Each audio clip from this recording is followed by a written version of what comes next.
Gua mau mulai dengan satu kalimat yang mungkin bikin dada lo agak sesak.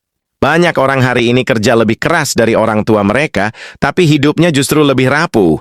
Harga naik, uang mengecil, masa depan kabur. Dan yang paling bahaya, kebanyakan orang pura-pura semuanya baik-baik aja. Kalau lo skip video ini, lo nggak langsung miskin hari ini. Tapi perlahan, lo bakal kalah tanpa sadar. Kalah sama inflasi, kalah sama sistem, kalah sama orang yang cara mikirnya lebih dingin. Gua udah lihat siklus ini berulang. Krisis datang, orang panik. Lalu satu kelompok tetap tenang. Bukan karena mereka paling pintar, tapi karena mereka main di bisnis yang tepat. Dan di pertengahan video nanti akan gua kupas rahasia apa saja yang bikin bisnis-bisnis itu tetap hidup. Bahkan saat uang kehilangan nilainya. Sekarang kita jujur dulu, realita di luar sana lagi nggak ramah. Gaji naiknya setahun sekali, itu pun kecil. Harga makan bisa naik 2 kali dalam setahun. Cicilan tetap jalan. Tagihan nggak peduli lo capek atau enggak. Lu bangun pagi, kerja pulang, ulangi. Tapi angka di rekening nggak pernah terasa aman. Bukan karena lu boros, tapi karena sistemnya emang begitu. Inflasi itu bukan teori ekonomi. Inflasi itu pas lo ke warung langganan, beli barang yang sama, tapi duit lo kurang. Inflasi itu pas lo sadar, menabung rajin ternyata cuma bikin uang lo diam di tempat. Masalahnya, kebanyakan orang salah fokus. Mereka sibuk ngejar gaya hidup. Sibuk cari kelihatan sukses, HP ganti, motor naik kelas, nongkrong rutin. Padahal fondasinya rapuh. Kesalahan paling umum yang gua lihat, orang mikir semua bisnis itu sama. Asal jualan, asal rame, yang penting cuan cepat. Ada yang buka bisnis cuma karena tren.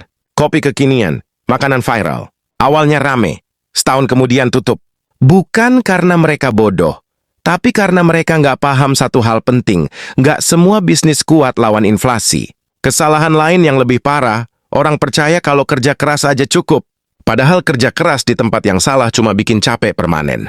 Lu bisa kerja 12 jam sehari, tapi kalau margin lu tipis, lu tetap rentan. Ini bagian pahitnya, kebenaran yang jarang dibicarakan. Inflasi itu memiskinkan orang disiplin yang salah strategi. Dan menguntungkan orang yang paham arus uang. Ada bisnis yang kelihatannya biasa. Gak glamor, gak viral. Tapi tiap krisis, mereka tetap berdiri, bahkan makin kuat. Banyak dari bisnis itu dijalankan orang-orang Tionghoa.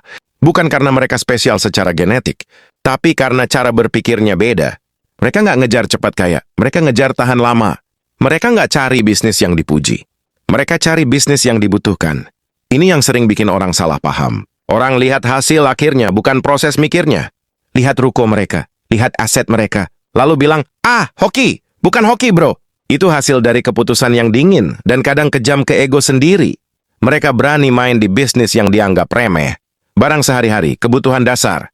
Sesuatu yang tetap dibeli orang, mau ekonomi naik atau jatuh.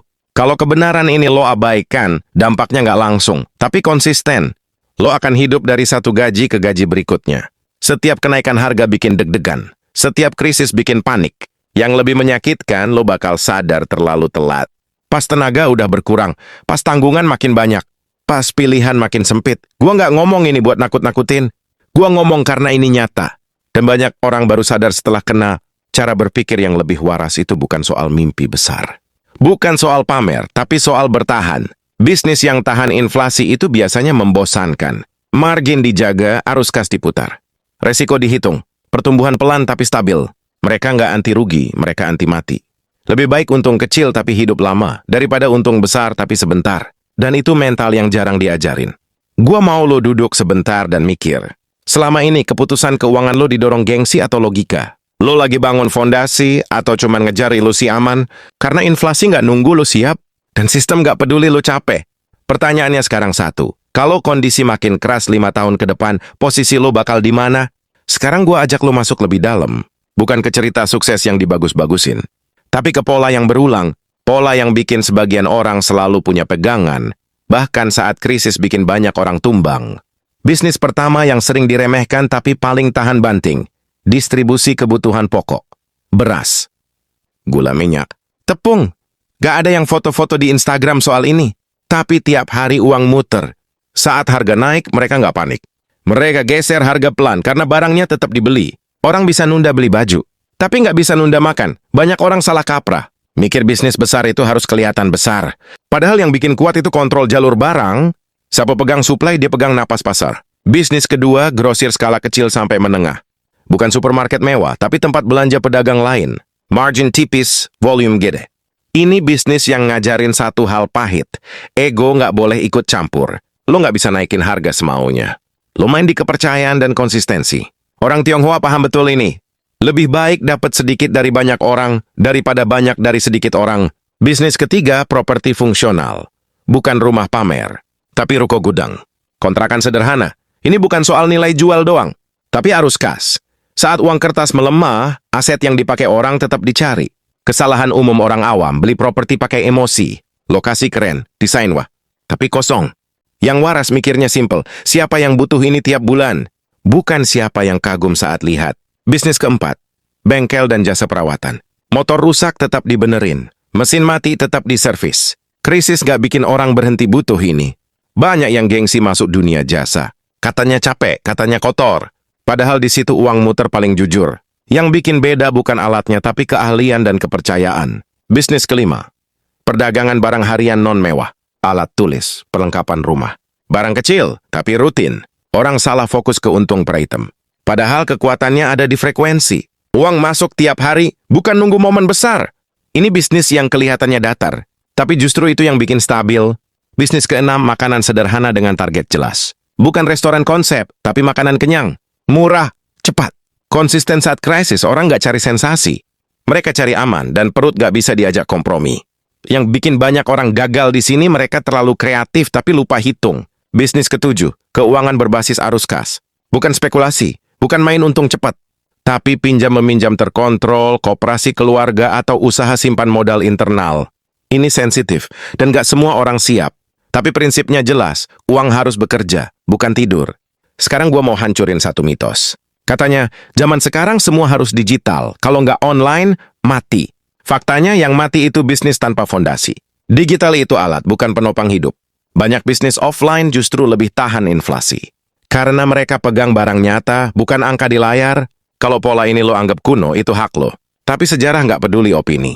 Setiap krisis besar yang bertahan bukan yang paling canggih, tapi yang paling relevan. Kalau lo abaikan ini, lo akan terus lompat dari satu peluang ke peluang lain. Capek, bingung, dan akhirnya nyalahin keadaan. Padahal masalahnya bukan di keadaan, tapi di cara milih medan perang. Cara berpikir yang lebih realistis itu brutal ke ego. Lo harus mau main di bisnis yang nggak bikin lo dipuji. Lo harus tahan dibilang biasa. Asal keuangan lo nggak runtuh. Orang yang paham ini nggak banyak bicara. Mereka sibuk ngurus aliran barang, ngurus hubungan, ngurus angka. Gua mau lo mikir satu hal sebelum lanjut. Kalau semua orang ngejar hal yang sama, siapa yang jaga hal yang paling dibutuhkan? Dan pertanyaan yang lebih tajam lagi. Selama ini lo bangun bisnis untuk dipamerkan atau untuk bertahan? Sekarang gua tarik lo ke titik yang paling jarang dibahas. Bukan soal jenis bisnisnya lagi, tapi soal mental yang bikin bisnis itu hidup puluhan tahun. Banyak orang salah kaprah, mereka nyalin permukaannya. Buka usaha serupa, jual barang yang sama. Tapi tetap tumbang. Kenapa? Karena mereka nggak nyalin cara mikirnya. Orang yang tahan inflasi itu bukan orang yang paling berani, tapi paling sabar. Dan sabar di dunia uang itu berat. Mereka nggak reaktif, harga naik mereka hitung dulu. Permintaan turun, mereka potong ego, bukan sistem. Kesalahan umum yang sering gue lihat, orang pengen semua serba cepat. Balik modal cepat, untung cepat, naik kelas cepat. Masalahnya, inflasi nggak kerja cepat. Dia kerja pelan, diam-diam. Dan justru itu yang bikin mematikan. Bisnis yang kuat itu dibangun buat dilindas waktu, bukan dilawan. Ada satu prinsip yang selalu dipegang. Arus kas lebih penting dari citra. Uang masuk rutin, walau kecil, lebih bernilai daripada untung besar tapi jarang. Ini pahit. Karena berarti lo harus menolak banyak godaan. Godaan buat ekspansi kebesaran. Godaan buat tampil sukses sebelum waktunya. Orang yang waras ngerti, besar di depan tapi kosong di dalam itu bom waktu. Makanya mereka fokus ke tiga hal yang kelihatannya sepele. Biaya perputaran. Kepercayaan, biaya dijaga ketat. Bukan pelit tapi sadar, setiap pengeluaran harus punya alasan. Bukan cuma biar kelihatan profesional. Perputaran dijaga hidup, barang jangan lama diam, uang jangan tidur, stok jangan jadi pajangan. Kepercayaan dijaga mati-matian. Sekali rusak mahal balikin. Makanya janji kecil lebih penting dari janji besar. Sekarang gue mau bicara soal hal yang sering bikin orang gagal total. Utang. Banyak orang bangkrut bukan karena rugi, tapi karena utangnya salah struktur. Orang yang paham inflasi itu hati-hati sama utang. Mereka pakai utang buat alat, bukan buat gaya. Utang yang sehat itu bantu arus kas, bukan nyedot napas. Kalau lo harus gali lubang tiap bulan buat nutup cicilan, itu bukan bisnis. Itu penundaan kehancuran, dan ini bagian yang paling susah diterima. Kadang pilihan terbaik itu nggak berkembang dulu. Bertahan, menguatkan fondasi, nunggu momentum. Di dunia yang ribut pamer pertumbuhan, bertahan itu dianggap kalah. Padahal seringkali itu keputusan paling cerdas. Inflasi menghukum yang rakus dan melindungi yang disiplin.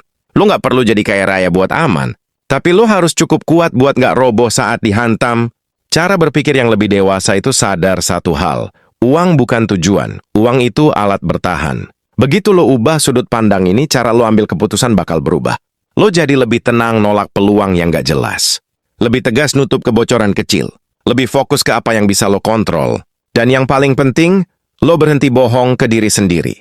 Banyak orang kelihatan sibuk, tapi sebenarnya lari. Lari dari kenyataan bahwa fondasi mereka rapuh. Inflasi itu seperti air naik pelan. Yang sadar dari awal, pindah ke tempat lebih tinggi. Yang denial, tenggelam sambil bilang, nanti juga surut. Gua nggak janji hidup lo bakal nyaman setelah ini. Justru sebaliknya, lo mungkin jadi lebih gelisah. Lebih waspada. Lebih skeptis. Tapi itu harga dari kesadaran. Karena dunia ke depan bukan buat yang paling optimis. Tapi buat yang paling siap. Sekarang gua mau ninggalin lo dengan satu pertanyaan terakhir, bukan buat dijawab ke gua, tapi ke diri lo sendiri. Kalau inflasi terus jalan, dan dunia makin keras, apakah cara hidup dan cara cari uang lo hari ini benar-benar siap diuji waktu?